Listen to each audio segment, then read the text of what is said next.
lovely place. Cape Town, so nice. Bloody helicopter flying around. There was one that crashed in Swansbeek yesterday trying to put out a fire. Crazy. I enjoy a bit of nature on the weekend. You know, take the family, take the kids. Lovely green belts around, especially this side of Cape Town. No, lovely. And I've been looking for a car, you know, that can suit the family needs. But I don't want to, like, you know, all of my neighbors' wives have Range Rovers or Defenders. You know, and then there's the few odd Cayennes, but it's the same thing as a Touareg at the end of the day. You know, just it's a bit too common, So I was thinking, what do I get so that I don't blend into the crowd? I mean, I got this shirt, that helps already, but in terms of a car, these are the two cars that I have identified as interesting alternative options to your Range Rover or Porsche Cayenne.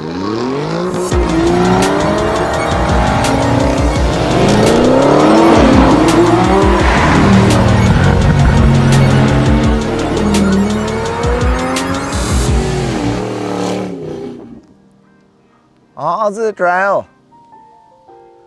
Have you? Is it? So when are you concluding the merger? Mazzles, boy, mazzles. Lovely. Now we'll get together on the weekend with Gina. Yeah, we'll go and walk.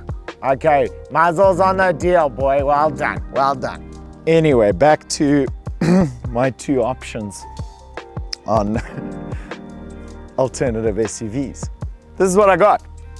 I got both of these in stock at the moment. We know Levante. From those who haven't watched the Trofeo video, Morgan will put it over here, because you should watch our older videos because they're cool and fun and exciting. And if you like this video, you'll love all the other stuff that we've made. This is the later facelift model dubbed the Modena, which has got newer infotainment, easy CarPlay integration. Doesn't fucking want to do it. A couple of sort of aesthetic enhancements here and there. Very much a Cayenne contender, I would say, but new price on it is a proper premium over a equal engine capacity Cayenne. Used market, however, dictates the prices otherwise, and that is when you buy a Maserati.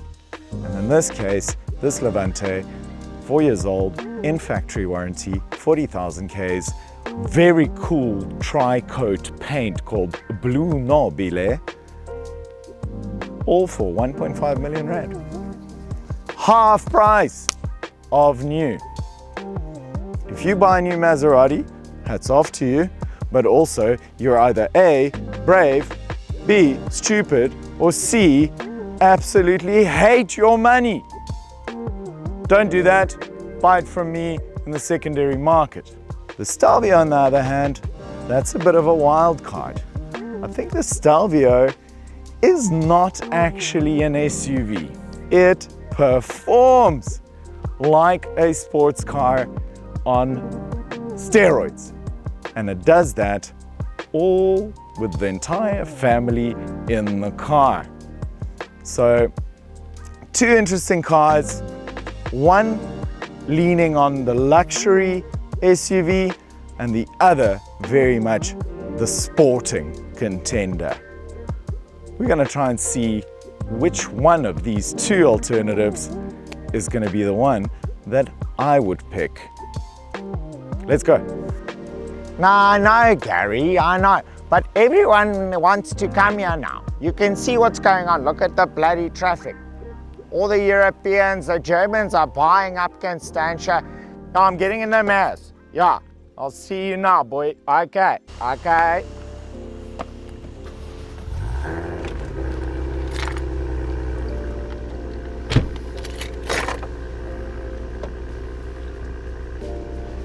The lust is real, bro. Okay, here we are in the 2022 facelifted Maserati Levante Modena. It's not Medina, it's not Modena, Modena. And that's where the current headquarters of Maserati are based. Ferrari's in Maranello, Maserati in Modena. Oh, Antonio.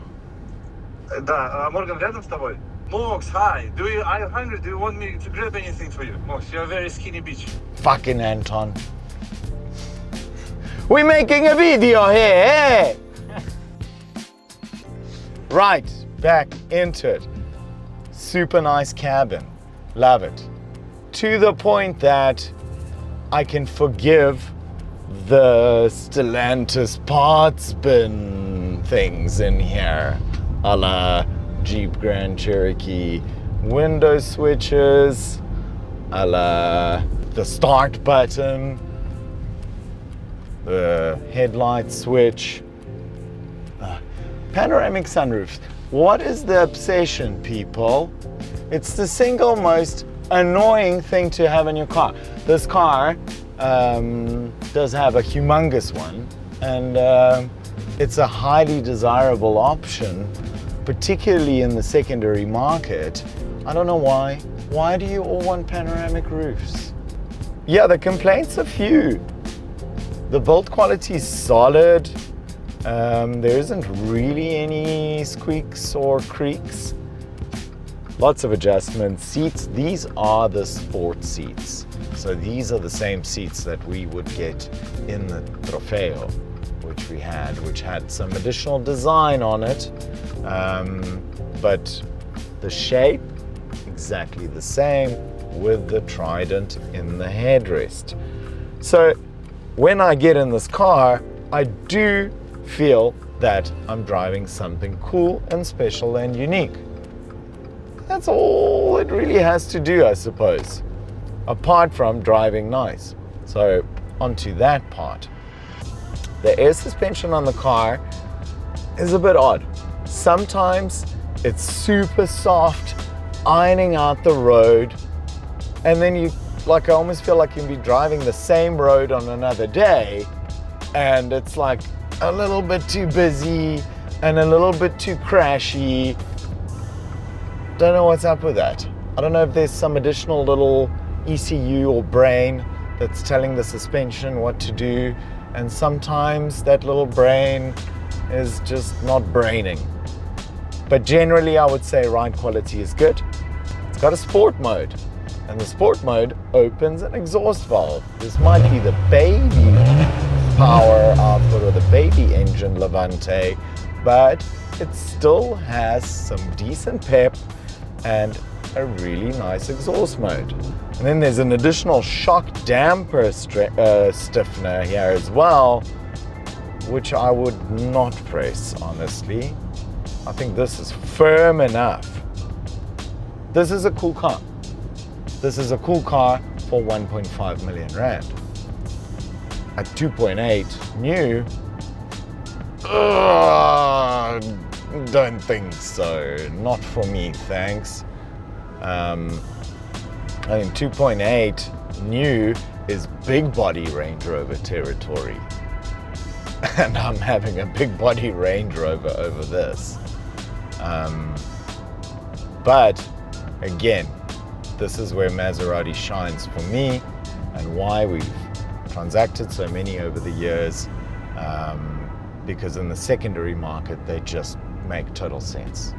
There's a cool factor, there's a bit of a sort of racing pedigree, there's a bit of a Ferrari link, there's a bit of an Italian flair, and there's a bit of, I don't want to have another Range Rover parked in my street. All my neighbors, everybody. No, thank you. I want something else. I want something else. And this is a really cool, capable, complete product from Maserati. But where am I? I'm stuck in this bloody traffic on the M3. Where are you? No, but you said you were gonna bloody fetch them from school. I didn't know that he had swimming afterwards. No, come on, Gina. No, I'm busy. I'm busy now. Come on, man, drive your car. Great song, great song. Okay, now that we know what the Levante is about, let's give this thing a whirl. So immediately, I feel at home because I have done a lot of driving in a Giulia Quadrifoglio. There's a lot of videos about it.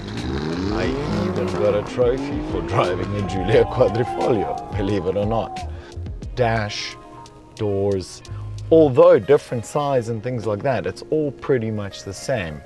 And the fit and finish on a Giulia or a Stelvio, which ride on the same Giorgio platform, which is an impeccable 50-50 weight distribution platform. Absolute magic work from the engineers at Alfa Romeo. Many awards and accolades and all of that stuff. And the people that know these cars and drive these cars swear by them. There's no rattles, there's no weird stuff. Everything feels good, bar this gear selector, which was a very contentious issue.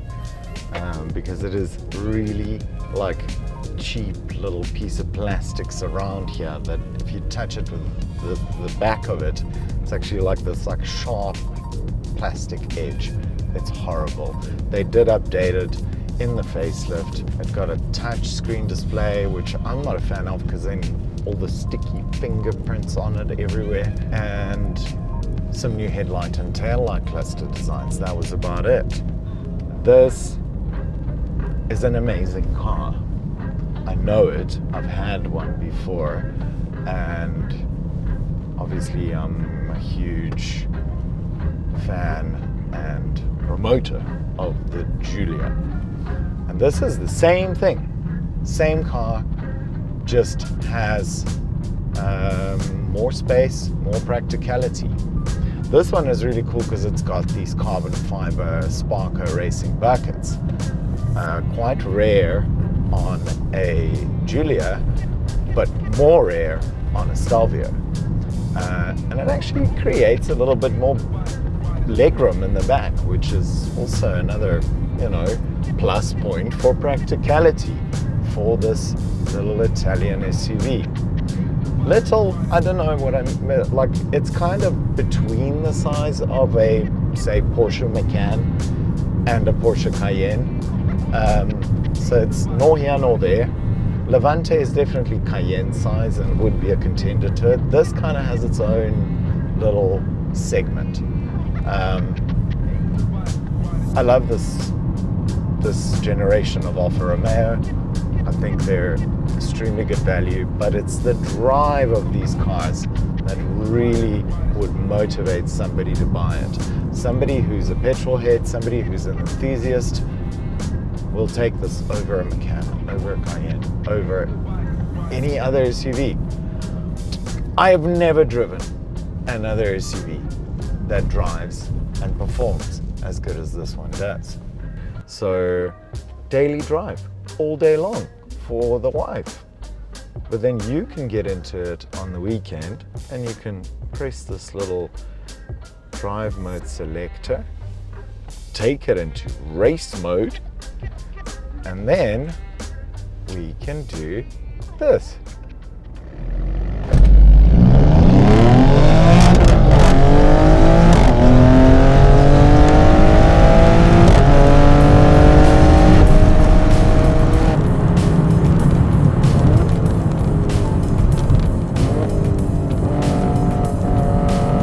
Look at that turning. No wonder Yannis from Alfa Romeo chooses this for his hill climb machine. It's amazing. Ooh, coming in hot.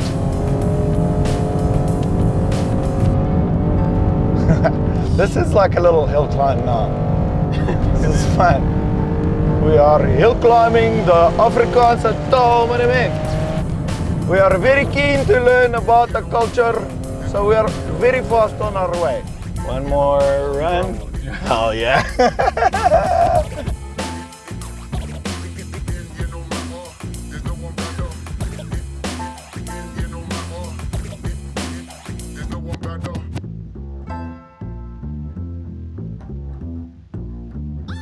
So here it is, proof that life does exist after a Range Rover and Porsche Cayenne. Both are super exciting, both are easy to fall in love with, but it's a super difficult decision nonetheless. Alternative luxury sports SUVs of the Italian variety.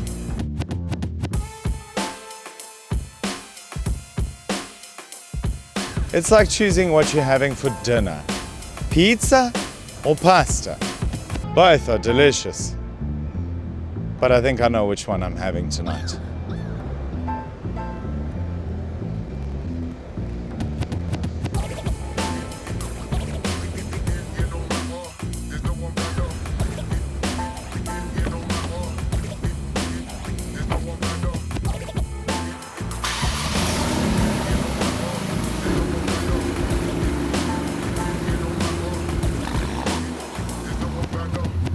This is my favorite part.